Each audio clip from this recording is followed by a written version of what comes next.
I'll let this exposition of misguided royal antics speak for itself. As a result, I'm sure you'll appreciate my refined sense of humor more, and admire my bloated sense of irony. Once, when wishing was useful, there was a princess so beautiful that the sun was astonished whenever it found her face. The beloved, simple girl liked nothing more than playing with her favorite toy, a golden ball. One would think she'd aim higher. Why so sad, princess? Your tears would draw pity from a stone. Ah, you callous toad. I'm weeping for my golden ball. It's fallen into this deep, dark well. Lamentable loss. I'm a frog, by the way. How might I help? Fetch it for me. I'll give you money. No. I'll give you dead flies or maggots or whatever. Anything.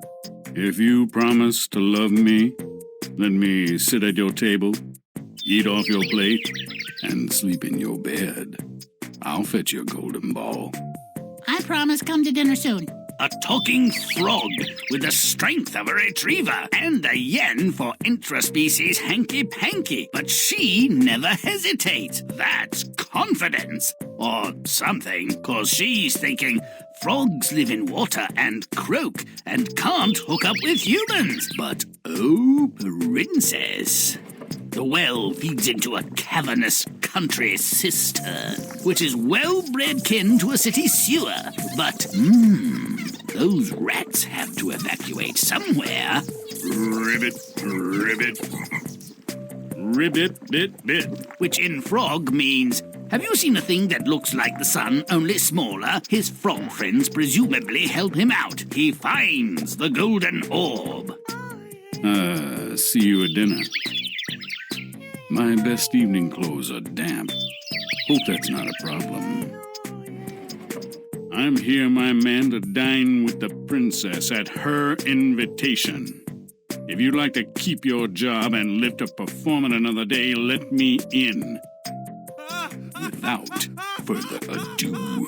Forceful fellow. My hat. Some creatures have an aura of command, and others are meant to be ordered around by frogs. My friend, thanks for rescuing the golden ball. Without it, the princess would be desolate, inconsolable. What further may we do for you? No, your majesties. The princess and I have an arrangement. Nothing special required. I'm fine. No problem. I haven't had a decent meal in donkey's years, but no, I'll just nibble a morsel or two. Lift me up, will you, dear? Must you come so close? You smell like the swamp. My eau de toilette is much admired. Push your plate toward me, sweetness, so I may share your food. The frog's presence is bearable, and he enjoys her food, but every mouthful the princess takes seems to choke her. I like this direction. Well, princess, I'm tired. Let's go to bed. Uh-oh. It's senseless to ask the frog to behave. Fortunately, the princess takes him up to bed. Once you get used to the texture, they're not so bad. Cool and slimy makes for a nice change. Hey, what are you doing? That's not what... Hey, brute! You're human. And full size now. How nice. Yes, I am a king. A witch put a spell on me and made me a frog. Now you have lifted the curse. Come with me to my kingdom. Okay, sounds good. If you've said your goodbyes, we should be off. My subjects anxiously await our return. Really? I wouldn't have thought they even knew about me. What? The gate to the Frog King's realm looks extremely promising. A golden gate can only mean happily ever after, right? They'll be fine, no doubt. There are rarely more than 2 generations presented in a given tale. Here's why. It's simply not credible. and would therefore be distracting to posit more than one generation of these dopes as capable of reproducing.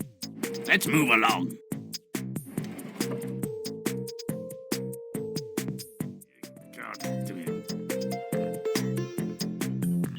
The princess always plays alone? That's entertainment? That's healthy? Does her family think she's autistic or slow? Are they the cause of this? A royal person with an unwholesome fixation on a solid gold ball may be an arrogant, spoiled brat. Let's see how that plays. Now that's what I was hoping to see.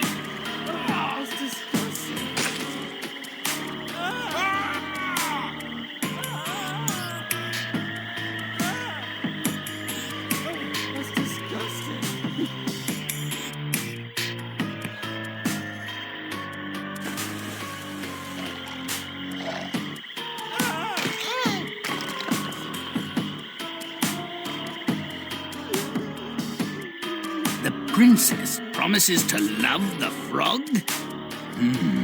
Doubt it. She wants her ball back, and she thinks a simple dinner date will satisfy her obligation.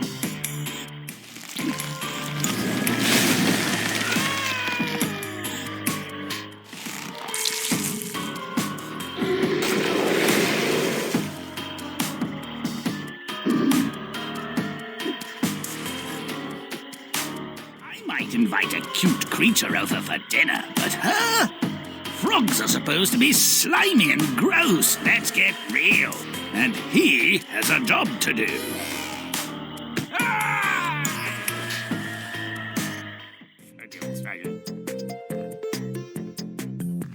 The frog, who's eager for tonight's dinner and would prefer to not be on the menu, looks for the golden ball. It should be a challenge. The sister needs to be more like a fetid sewer.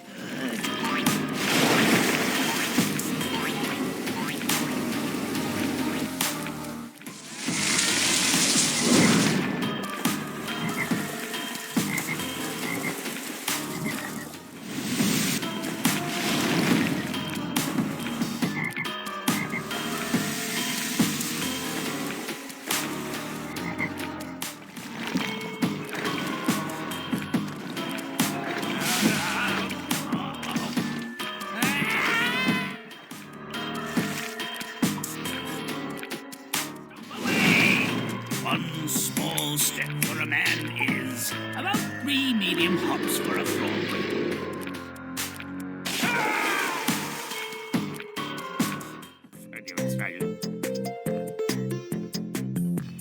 So, when an unarmed amphibian comes knocking, he's never going to get in on his own.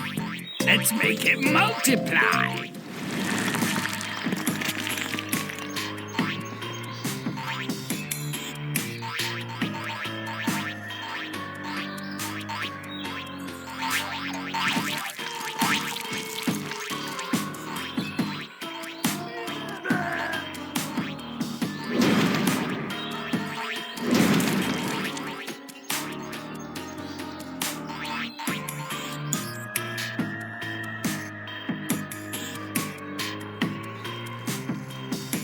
Our frog is finally having dinner with the royal family, but he's much too well behaved. He's a king at heart, remember. Let's invite our other frog friends to make it more interesting.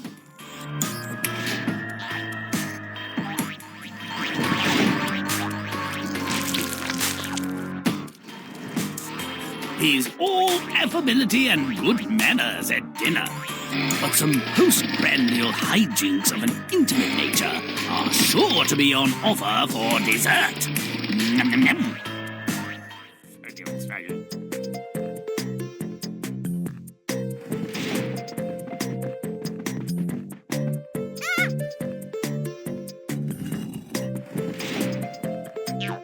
Nice. The princess has fled and tries to keep the frog at bay. So, let's give our slimy friend a little hand, shall we? Oh, yes, a suitor with a 3-chambered heart in the bedchamber.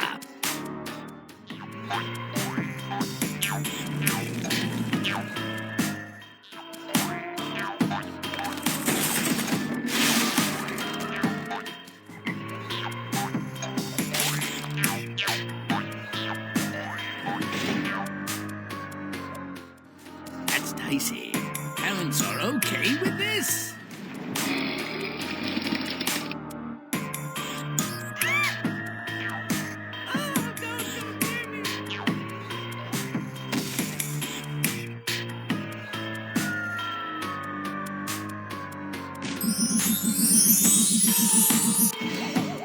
What the hell?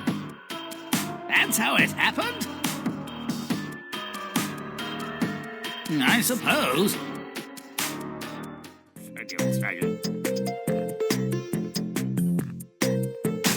waiting carriage whisks our slimy sweethearts away in the dead of night. Off to greener pastures, perhaps? I've got an unusually good feeling about this particular wedding.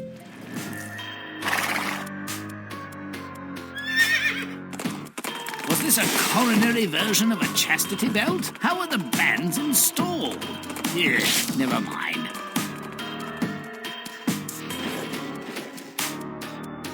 It's a 5-alarm!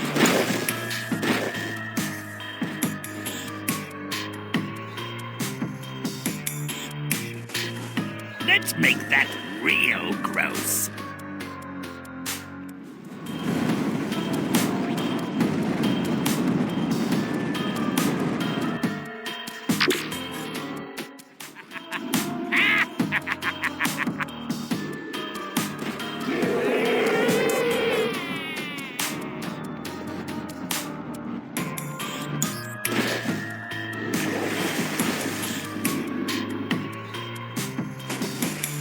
Now that's what I was hoping to see.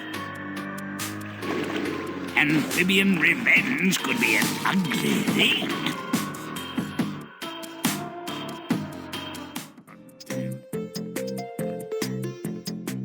The princess and the frog king arrive at his estate. Maybe the royal amphibian story was only half true. What if she has to become more froggy? Stupid butt-kicking girl. The happy couple looks a bit too human, don't they? Let's make them ribbity. This royal wedding has a pleasantly swampy theme. The bride doesn't look too pleased, though. Not the sort of family reunion she had in mind, I'm sure.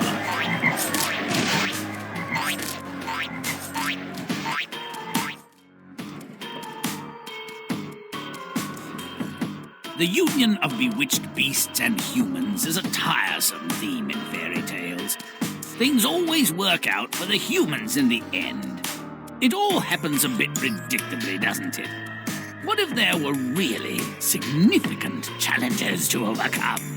The princess doesn't play alone by choice. Look at her, unsocialized and unloved, obviously neglected and isolated in a dangerous place. Her repetitive motion is a clear sign of depression. Who, besides me, of course, could blame her tears?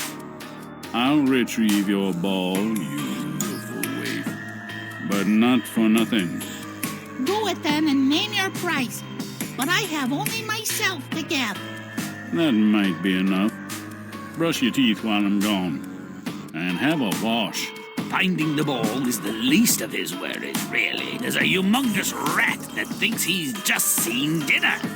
He gets the ball and goes. Ew, that liquid is nearly solid. We'll eat together tonight, then? You.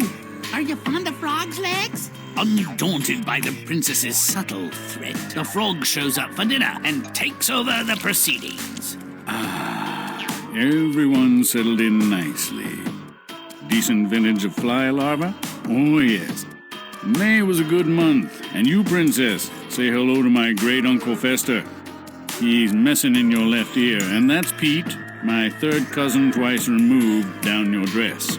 He's all affability and good manners at dinner, but some postprandial hijinks of an intimate nature are sure to be on offer for dessert. I'm ill. I need solitary confinement for several days. Nonsense, princess. I'll join you upstairs shortly. I'll just lead our guests out, or into some boiling water. Never liked that branch of the family. Ew, warts. Yeah, baby, I'm a toad, so what? Only a fisherman would think you a prize catch. Well, I should say something clever, but, I can't think of anything. This'll do. Ew. You're a human, sort of. And still alive. And you still look like a halibut. But I'll take you anyway. Well, better you than no one. Not much I wouldn't do to leave this place. Oh, I can see your kingdom from my house.